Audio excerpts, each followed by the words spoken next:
Hello friends, आपका स्वागत है मेरे channel Himani home scientist solution for all में। आज हम कक्षा 11वीं अध्याय 4 संसाधन प्रबंध यानी कि मैनेजमेंट ऑफ रिसोर्सेज के बारे में पढ़ेंगे। तो चलिए सबसे पहले हम ये देख लेते हैं कि इस पाठ के अंतर्गत हम क्या क्या पढ़ेंगे।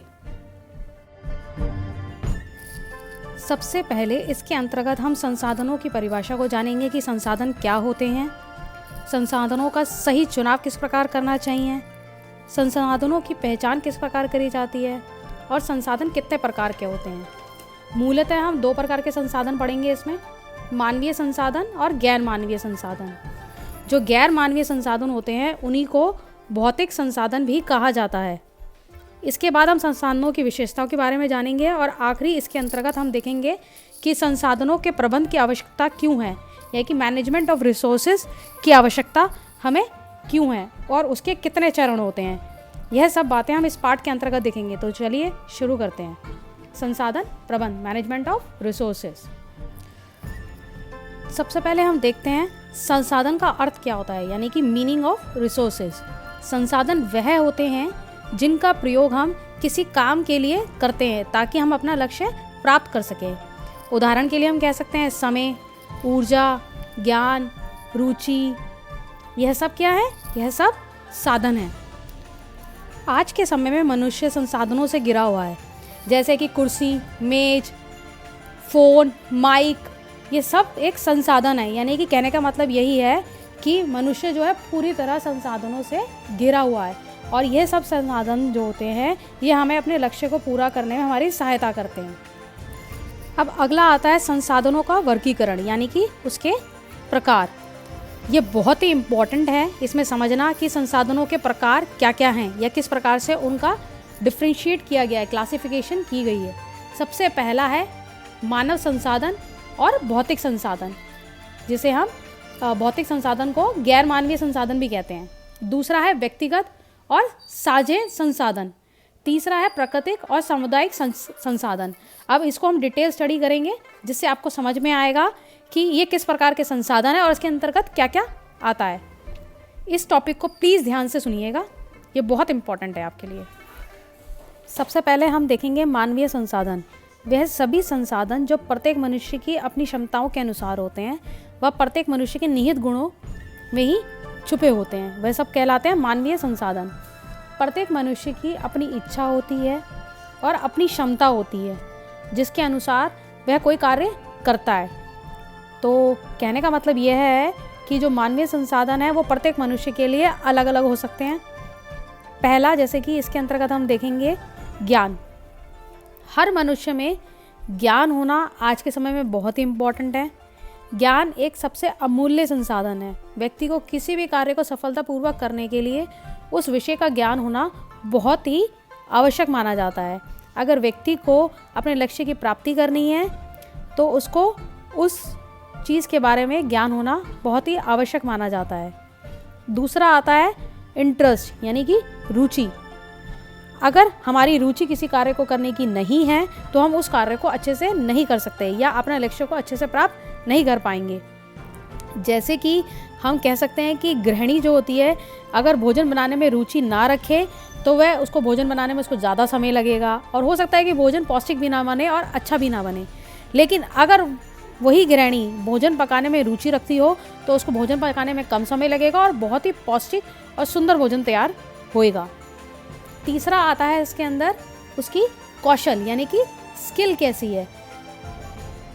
हर एक व्यक्ति में किसी भी कार्य को करने की जो क्षमता होती है या स्किल होती है वो अलग अलग होती है। परिवार के जितने भी सदस्य हैं, सभी सदस्य होते हैं, वो कौशल, क्षमता और रुझान भी परिवार का एक महत्वपूर्ण साधन कहला सकता है। किस प्रकार से कहला सकता है?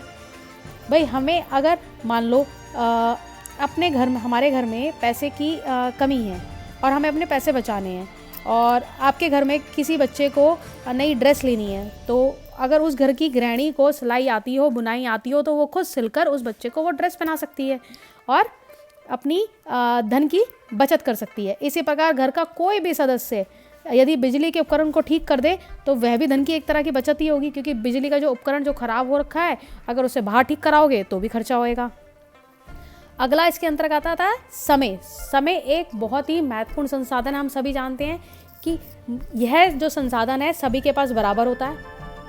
दिन के 24 घंटे हैं, सभी को 24 घंटे मिलते हैं, लेकिन एक मनुष्य किस प्रकार से अपने समय का उपयोग करता है ये बहुत ही इम्पॉर्टेंट है, क्योंकि इसी पर निर्भर करता है उसकी जो अपने लक्ष्य की प्राप्ति है वह किस प्रकार से करेगा। यह सब चीज़ इसी बात पर निर्भर करेगी कि वह साधन का प्रयोग किस प्रकार से कर रहा है, समय पे कर रहा है नहीं कर रहा है, अपने समय का सदुपयोग कर रहा है नहीं कर रहा है। इसमें हम एक चीज़ और कह सकते हैं कि time is money, money is time. आखिरी जो इसके अंतर्गत आता है मानवीय संसाधन में आता है वह है ऊर्जा। ऊर्जा जो होती है हर मनुष्य में अलग अलग होती है। जैसे कि बच्चा जो है वो ज़्यादा फुर्तीला होता है, ज़्यादा ऊर्जा होती है उसमें, और एक बूढ़े व्यक्ति में कम ऊर्जा होती है। भाई एज फैक्टर आ गया है यहाँ पे ऊर्जा में। और इसी प्रकार एक जो किशोर अवस्था से और वयस्क अवस्था के बीच का जो प्राणी होता है उसके अंदर अधिक ऊर्जा रहती है, जिससे वह अपने काम सुचारू रूप से कर लेता है बिना थकावट की। तो यह सब जो साधन हैं ये मानवीय संसाधन के अंतर्गत आते हैं, और ये हर व्यक्ति में अलग अलग हो सकते हैं उसकी क्षमता के अनुसार और उसके गुणों के आधार पर। अगला है गैर मानवीय संसाधन या भौतिक संसाधन। इनको कहते हैं नॉन ह्यूमन रिसोर्सेज और मटेरियल रिसोर्सेज। जो गैर मानवीय संसाधन होते हैं या भौतिक संसाधन जो होते हैं वे साधन होते हैं ये जिन्हें मानवीय संसाधनों की सहायता से, यानी कि ज्ञान से, कौशल से, समय से, ऊर्जा से, हम इन सब की सहायता से क्या करते हैं, क्रय किया जाता है, इनको खरीदा जाता है, इनको पाया जाता है, अपने लक्ष्यों की प्राप्ति की जाती है। तो इसमें जो प्रमुख संसाधन इसके अंदर निहित करे गए हैं वो है, पहला है धन और दूसरा है भौतिक वस्तुएं। धन हम सभी को पता है, भौतिक संसाधनों में धन का सबसे ऊंचा स्थान है, ये हमेशा याद रखने वाली बात है। और धन सभी के पास एक समान मात्रा में कभी भी नहीं होता। अमीर जो है वो ज़्यादा अमीर है, गरीब जो है वो ज़्यादा गरीब है। धन के अभाव में हमें यह पता है कि किसी भी वस्तु का क्रय करना या किसी भी वस्तु को खरीदना बहुत ही कठिन होता है, इसलिए धन को समझदारी से हमें खर्च करना चाहिए। धन जो है हमें विभिन्न रूपों में मिलता है, वेतन के रूप में मिलता है, बोनस के रूप में मिलता है, ब्याज के रूप में मिलता है। ये विभिन्न प्रकार हैं जिस रूप में हमें धन प्राप्त होता है। दूसरा जो इसके अंतर्गत आता है भौतिक वस्तुएं, यानी कि मटेरियल गुड्स जो होते हैं। इसमें वह सारे सामान आ जाता है जो हम किसी लक्ष्य को प्राप्ति करने के लिए इस्तेमाल करते हैं। ये सामान होता है कुर्सी, मेज, कार, बर्तन, वस्त्र, टीवी, फ्रिज आदि, कुछ भी हो सकता है इसमें। यह सब भौतिक चीज़ें हैं, मटेरियल्स हैं। ये वस्तुएं धन द्वारा खरीदी जा सकती हैं। इन साधनों की आवश्यकता जो होती है विभिन्न प्रकार के लक्ष्यों को प्राप्ति के लिए होती है। तो ये थे हमारे गैर मानवीय संसाधन। अब हम अगला जो देखेंगे वह है व्यक्तिगत तथा साझे संसाधन कौन से होते हैं। जो व्यक्तिगत संसाधन होते हैं वह संसाधन व्यक्ति के निजी तौर पर ही उपलब्ध होते हैं। यह वह संसाधन होते हैं जो मानव और ज्ञान मानव निर्मित हो सकते हैं। किसी भी व्यक्ति के पास केवल उसके निजी उपयोग के लिए उपलब्ध जो साधन होते हैं वह सब व्यक्तिगत संसाधन कहलाते हैं। किसी भी व्यक्ति का व्यक्तिगत कौशल हो गया, उसका ज्ञान हो गया, समय हो गया, उसके कपड़े हो गए, ये सब व्यक्तिगत साधन है जो उसके पर्सनल होते हैं। उसके बाद आता है दूसरा साझे साधन, यानी कि शेयर्ड रिसोर्सेज जो होते हैं। इनका तात्पर्य उन साधनों से है जो किसी समुदाय के लिए होते हैं या फिर समाज के लिए, प्रदेश के लिए, देश के लिए, विश्व के लिए उपलब्ध होते हैं, यानी कि सभी सदस्यों के लिए उपलब्ध होंगे, विश्व के, समाज के, प्रदेश के। यह जो संसाधन होते हैं ये साझे संसाधन जो होते हैं प्राकृतिक होते हैं और समुदाय आधार पर आधारित हो सकते हैं। इसके बाद जो आखिरी वर्गीकरण आता है वह है प्राकृतिक तथा सामुदायिक संसाधन के आधार पर। प्राकृतिक जो संसाधन होते हैं उनका तात्पर्य उन साधनों से है जो हमें प्रकृति के द्वारा प्रदान किए जाते हैं तथा सभी के उपयोग के लिए वो बराबर उपलब्ध होते हैं, जैसे कि जल हो गया, पहाड़ हो गया, वायु हो गई, सूर्य की रोशनी हो गई इत्यादि। दूसरा इसमें आता है सामुदायिक संसाधन। सामुदायिक संसाधन समुदाय अथवा सरकार द्वारा प्रदान की गई वे सुविधाएं होती हैं जो सभी नागरिकों के प्रयोग के लिए उपलब्ध कराई जाती हैं। सामुदायिक सुविधाएं मानवीय तथा गैर मानवीय दोनों प्रकार की हो सकती हैं। इसके लिए अलग से धन व्यय नहीं करना पड़ता है, जैसे कि सरकारी अस्पताल के डॉक्टर, सरकारी स्कूल, सरकारी बाजार, पानी, बिजली, सड़कें, सरकारी या सामुदायिक अस्पताल, सरकारी पुस्तकालय, सरकारी पार्क इत्यादि। विभिन्न प्रकार की सामुदायिक सुविधाएं जो होती हैं किसी भी परिवार व्यक्ति के लिए अत्यंत लाभकारी सिद्ध हो सकती हैं। इसलिए प्रत्येक व्यक्ति को इन साधनों का उत्तम प्रयोग करने का प्रयास करना चाहिए और इनके रखरखाव के प्रति सबकी जिम्मेदारी है और इसको हम अपनी जिम्मेदारी का निर्वहन अच्छे प्रकार से करना चाहिए और साफ सफाई रखनी चाहिए। इन संसाधनों के साथ हमें कुछ भी खिलवाड़ नहीं करना चाहिए, ना ही इन्हें खराब करना चाहिए। इसके बाद इस पाठ के अंतर्गत हम देखेंगे संसाधनों की विशेषताएं क्या हैं। हालांकि सभी संसाधन जो हैं उसको विभिन्न रूप से वर्गीकृत किया जा सकता है, परंतु सभी संसाधनों में कुछ ना कुछ समानताएं भी होती हैं। सभी प्रकार के जो संसाधन होते हैं उसमें कुछ सामान्य विशेषताएं हैं, जैसे कि उनकी उपयोगिता क्या है, उनकी उपलब्धता कैसी है, विनिमेयता यानी कि इंटरचेंजेबिलिटी है कि नहीं है, और वो मैनेज किस प्रकार से किए जा सकते हैं। तो चलिए देखते हैं एक बार इसको डिटेल में। संसाधन की जो सबसे पहली विशेषता है वह है उसकी उपयोगिता। किसी संसाधन की उपयोगिता सबसे महत्वपूर्ण विशेषता है उसकी। संसाधन की जो उपयोगिता से अगर हम तात्पर्य लें तो वह यह है कि कोई संसाधन किसी लक्ष्य की प्राप्ति में कितना महत्वपूर्ण तथा उपयोगी है। हालांकि यह संसाधन की उपयोगिता और लक्ष्य और परिस्थिति पर निर्भर ही करता है। जैसे कि हम कह सकते हैं कि किसी शहरी व्यक्ति के लिए गाय का गोबर किसी भी प्रकार का उपयोगी नहीं माना जा सकता, जबकि वह गाय का जो गोबर है वो ग्रामीण क्षेत्र में रह रहे लोगों के लिए ईंधन के रूप में, खाद के रूप में बहुत ही उपयोगी होता है। दूसरी विशेषता आती है उसकी उपलब्धता। बहुत से संसाधन ऐसे हैं जो अन्य संसाधनों की अपेक्षा काफ़ी आसानी से उपलब्ध होते हैं, जैसे कि सूर्य की रोशनी, ईंधन आसानी से उपलब्ध हो जाते हैं। लेकिन अगर हम कहें धन रूपी जो संसाधन है अलग अलग मात्रा में उपलब्ध होता है, अर्थात किसी के पास आवश्यकता से अधिक है और किसी के पास आवश्यकता के अनुरूप, तो किसी के पास आवश्यकता से कम। तो यह जो विशेषता है संसाधन की, यह भी उपलब्धता पे निर्भर करती है कि किसी व्यक्ति के पास कोई संसाधन कितनी मात्रा में उपलब्ध है। तीसरा इसमें आता है विनिमेयता यानी कि इंटरचेंजेबिलिटी। लगभग सभी संसाधन के स्थान पात्र यानी कि विकल्प होते हैं। यदि किसी परिस्थिति में एक संसाधन कम मात्रा में उपलब्ध हो या बिल्कुल भी उपलब्ध ना हो तो उसके स्थान पर दूसरे संसाधन के प्रयोग करने की स्थिति होनी चाहिए। जैसे कि किसी बच्चे की स्कूल की बस छूट जाए और उसे स्कूल पहुंचाना है, तो कैसे पहुंचाओगे? उसकी जगह हम दूसरे संसाधन का प्रयोग कर सकते हैं, कार का, स्कूटर का, साइकिल का, ऑटो का इत्यादि का। तो यह भी विनिमेयता यानी कि इंटरचेंजेबिलिटी होनी बहुत ही आवश्यक है किसी भी संसाधन के अंतर्गत। और चौथा आता है प्रबंधनीय यानी कि मैनेज किस प्रकार से करा जा रहा है किसी भी संसाधन को।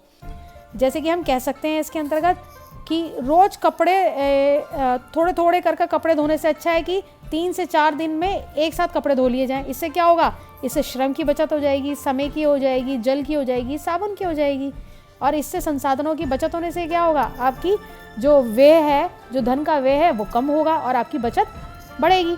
तो इस प्रकार से हम देख सकते हैं कि संसाधनों की कुछ विशेषताएं जो हमने अच्छे से डिटेल में देख ली हैं। अब देखते हैं संसाधन का प्रबंध किस प्रकार से किया जाता है। यहाँ पे प्रबंध से इसका अर्थ है उपलब्ध साधनों का सर्वोत्तम उपयोग किस प्रकार से हम कर सकें।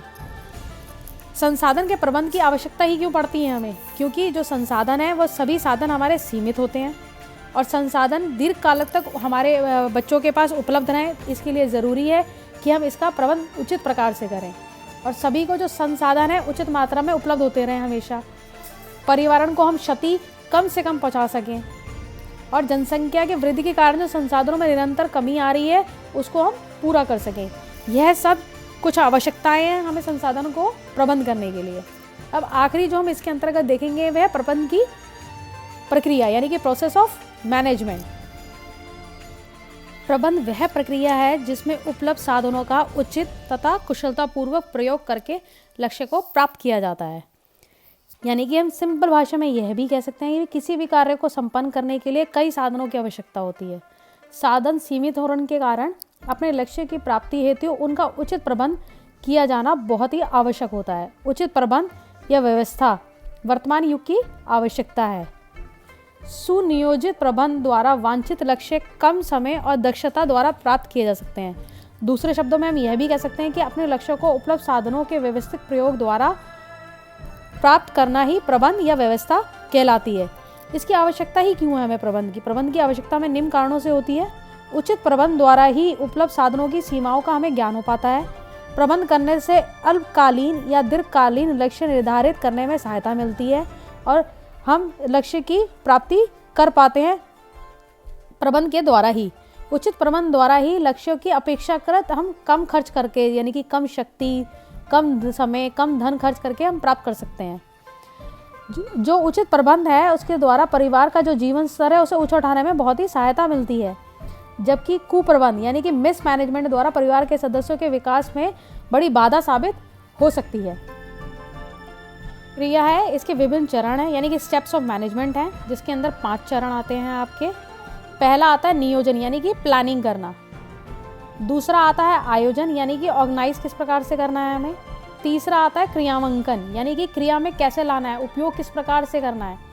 चौथा आता है नियंत्रण, किसी भी संसाधन के उपयोग का जो निरीक्षण करना है, उसका नियंत्रण करना है, किस प्रकार से करना है हमें।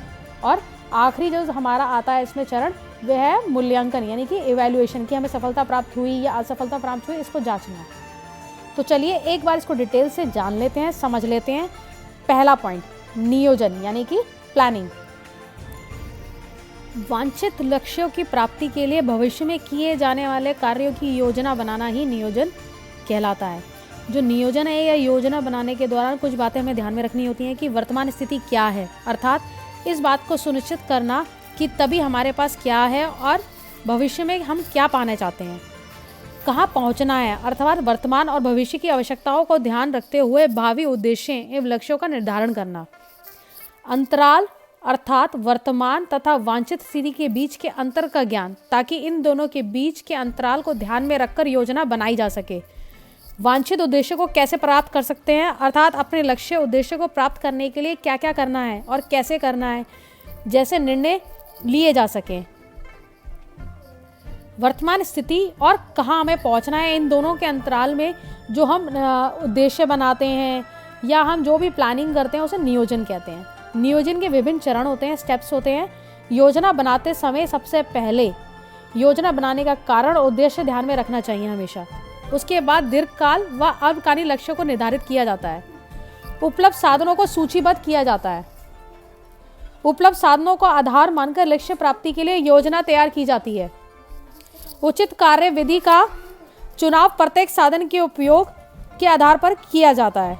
साधनों के प्रयोग के पश्चात जीवन स्तर पर उसका प्रभाव भी आंका जाता है। योजनाएं लोचपूर्ण हमेशा होनी चाहिए, जिससे उनमें स्थिति के अनुसार परिवर्तन लाया जा सके। एक जो सफल योजना होती है उसमें कुछ विशेषताएं होती हैं, वो इस प्रकार है कि जो योजना होती है वो हमेशा सरल होनी चाहिए और आसानी से क्रियान्वित किया जा सके। योजना कार्यशील होनी चाहिए और काल्पनिक होनी चाहिए। योजना समग्र होनी चाहिए और कार्य में विघ्न न पड़े, इस प्रकार से होनी चाहिए। योजना में परिवार के सदस्यों का पूर्ण सहयोग सम्मिलित होना चाहिए हमेशा। योजना में लचीलापन होना चाहिए और आवश्यकता पड़ने पर उसमें बदलाव किए जा सके, जिससे योजना मूल आवश्यकताओं को प्राथमिकता दी जाती है हमेशा। और इससे क्या लाभ हो जाते हैं योजना करने से, प्लानिंग करने से, कि हम एक तो हम अपने परिणामों का अनुमान लगा सकते हैं, दूसरा धन, समय और श्रम का अपव्यय नहीं होगा, उसकी हम बचत कर पाएंगे, और लक्ष्य की जो प्राप्ति है वह बिना हानि के कर सकते हैं। तो ये हमारे कुछ पॉइंट्स थे जो हमें प्लानिंग करते हुए ध्यान रखने होते हैं। अब इसके बाद हम देखेंगे आयोजन की ऑर्गेनाइजिंग कैसे करते हैं। अब यह प्रबंध की जो प्रक्रिया है या मैनेजमेंट है जो प्रोसेस का, उसकी थोड़ी सी कठिन प्रक्रिया कहलाती है ये। इसमें साधन तथा वस्तुओं को ठीक ढंग से व्यवस्थित करना होता है। इसमें विभिन्न साधनों को व्यवस्थित करने के अतिरिक्त अलग अलग सदस्य को कार्य सौंपना और साधनों का उचित उपयोग सम्मिलित होता है। इस चरण में निम्न क्रियाएं आती हैं। पहला आता है इसमें साधनों को एकत्रित करना। सबसे पहले हम सारे साधनों को एकत्रित कर लेते हैं, जैसे किसी पार्टी के लिए धन, स्थान और उन लोगों की सूची बनाना जो पार्टी के आयोजन में सहयोग देंगे, और उन्हें सूचीबद्ध करना कि कौन जना क्या कार्य करेगा, कौन क्या लाएगा। दूसरा आता है कार्य का विभाजन करना। सभी सम्मिलित व्यक्तियों में उनकी कार्य कुशलता और रुचि के अनुसार कार्यों का विभाजन किया जाता है, जिससे कार्य उचित रूप से क्रियान्वित हो सके। जैसे कि यदि घर में कोई पार्टी है तो पकवान इत्यादि बनाने में माँ की सहायता के लिए ऐसे व्यक्ति का चयन करना जो भोजन बनाने में कुशल हो, और उसी प्रकार घर की सजावट के लिए परिवार के किसी ऐसे सदस्य को सजावट का जिम्मा सौंपना जो सजावट का शौक रखता हो। इसको कहते हैं कार्य का विभाजन करना। तीसरा इसके अंतर्गत जो आता है, इस चरण के अंतर्गत आता है, वो है साधनों का समुचित उपयोग, यानी कि प्रॉपर यूटिलाइजेशन ऑफ रिसोर्सेज। लगभग सभी साधनों के सीमित होने के कारण इस बात पर विशेष ध्यान दिया जाता है कि प्रयोग होने वाले सभी साधन का समुचित उपयोग हो तथा किसी भी साधन का अपव्यय ना हो। लक्ष्य प्राप्ति के लिए किए जाने वाले कार्य का विभाजन कार्यकुशल व्यक्तियों को सौंपने से ही साधनों का समुचित उपयोग लगभग निश्चित हो जाता है। जैसे कि किसी घर में पार्टी का आयोजन हो तो एक व्यक्ति पूरे आयोजन पर होने वाले खर्चे का हिसाब रखेगा। इस प्रकार से यह तो कुछ पॉइंट्स थे जो हमें आयोजन करते हुए यानी ऑर्गेनाइजिंग करते हुए ध्यान रखने होते हैं। तीसरा जो इसके अंदर चरण आता है वो है क्रियावांकन, यानी कि इम्प्लीमेंट कैसे करेंगे। अब हमने योजना बना ली, प्लानिंग कर ली कि हमें ये करना है और ये प्राप्त करना है, उसको ऑर्गेनाइज कैसे करना है ये भी सोच लिया कि ये जना ये कार्य करेगा, ये जना ये कार्य करेगा। इसके बाद आता है क्रियावांकन, यानी कि जो हमने सोचा था उसको हम कार्य में कैसे लाएंगे। इसी चरण में योजना पर वास्तविक रूप से अमल होता है। नियोजन एवं आयोजन प्रक्रिया के पश्चात प्रबंध योजना के क्रियावांकन का चरण आता है। योजना को क्रियाशील बनाना ही क्रियावांकन कहलाता है, यानी कि इम्प्लीमेंटेशन कहलाता है। आयोजन के पश्चात सभी साधनों को एकत्रित करके योजना को क्रियाशील किया जाता है। इस चरण में योजना तथा आयोजन को व्यवहारिक रूप देते समय कई समस्याओं और कठिनाइयों का सामना भी करना पड़ सकता है। कई बार समस्याओं के प्रभाव से मूल योजना को आवश्यकता अनुसार परिवर्तित भी करना पड़ता है। अधिकतर व्यवस्थापक योजना बनाते समय विभिन्न समस्याओं तथा विकल्पों को ध्यान में रखकर शुरुआत से ही योजना में लचीलापन रखकर उसमें क्रियान्वयन करते हैं, इम्प्लीमेंटेशन करते हैं उसका। ऐसा करने से भविष्य में समस्याओं की स्थिति से प्रभावित होकर उन्हें योजना में अवांछित परिवर्तन नहीं करने पड़ते, जैसे कि पार्टी के लिए दोस्तों का निमंत्रण देना, सभी पकवान समय से पहले तैयार करना व समय पर सजावट करना। चौथा जो चरण आता है वह आता है नियंत्रण, यानी कि कंट्रोलिंग। प्रबंध प्रक्रिया में नियंत्रण एक महत्वपूर्ण चरण है। योजना के क्रियान्वयन के दौरान सबसे महत्वपूर्ण यह देखना है कि कार्य निर्धारित योजना के अनुसार हो रहा है या नहीं। उचित नियंत्रण की उपस्थिति में संपूर्ण परिश्रम व्यर्थ जा सकता है। नियंत्रण का अर्थ होता है यहाँ पे योजना की विभिन्न प्रक्रियाओं का ध्यान पूर्वक निरीक्षण करना और उन्हें नियंत्रित करना। नियंत्रण कार्य निरीक्षण और उचित मार्गदर्शन तथा आवश्यक परिवर्तनों द्वारा किया जा सकता है। निरीक्षण द्वारा यानी कि चेकिंग द्वारा। योजना का समय समय पर निरीक्षण करने से योजना के दोष पता चलते जाते हैं और उनमें समय रहते सुधार किया जा सकता है। दूसरा इसके अंतर्गत आता है उचित मार्गदर्शन। व्यक्तियों को दिए गए कार्य को करते समय यदि कोई परेशानी हो तो मार्गदर्शन द्वारा उनकी यह परेशानी को दूर किया जा सकता है। ऐसा करने से क्या होता है, करने वाले व्यक्ति का मनोबल बना रहता है और उसमें कॉन्फिडेंस आता है। किसी भी व्यक्ति का मार्गदर्शन उसकी कार्यक्षमता और व्यक्तिगत गुणों के आधार पर किया जाता है। तीसरा इसमें आता है समय योजन, यानी कि एडजस्टमेंट।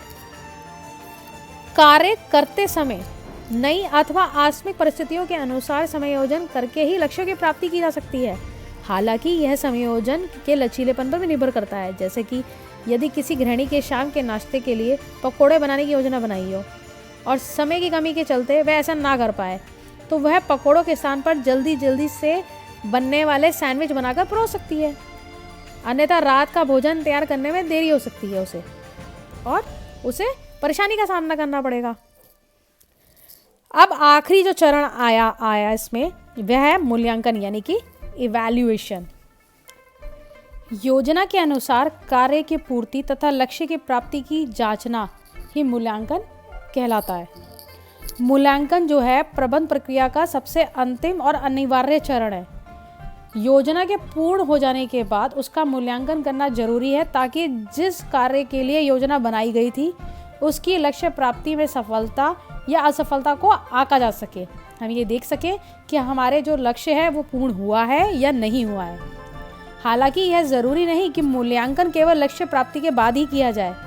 यह प्रबंध प्रक्रिया के प्रत्येक चरण में निर्णय लेने के लिए भी किया जा सकता है, जैसे कि पार्टी के दौरान और बाद में सोचना तथा जांचना की योजना के अनुसार पार्टी आयोजित हो पाई या नहीं। जो मूल्यांकन है इसको करने से हमें कुछ लाभ प्राप्त होते हैं, वह इस प्रकार से हैं। इससे निर्धारित लक्ष्यों की प्राप्ति में सफलता अथवा असफलता का ज्ञान हो जाता है। हमें लक्ष्यों के पूरा होने अथवा पूरा ना होने के कारणों का भी ज्ञान हो जाता है। भविष्य में बनाई जाने वाली योजनाओं में सहायता मिलती है। और आखिरी है उचित मूल्यांकन द्वारा ज्ञात लक्ष्यों की पूर्ति अथवा अपूर्ति से संतुष्टि अथवा असंतुष्टि की प्राप्ति होती है। जो नई कल्पना व सूझबूझ प्रदान करती है। इस प्रकार से हमारा यह चैप्टर यहाँ पे ख़त्म होता है। अगर आपको मेरा यह चैप्टर पसंद आया हो तो मेरे channel Himani home scientist solution for all को लाइक एंड सब्सक्राइब करना मत भूलिए। Thank you.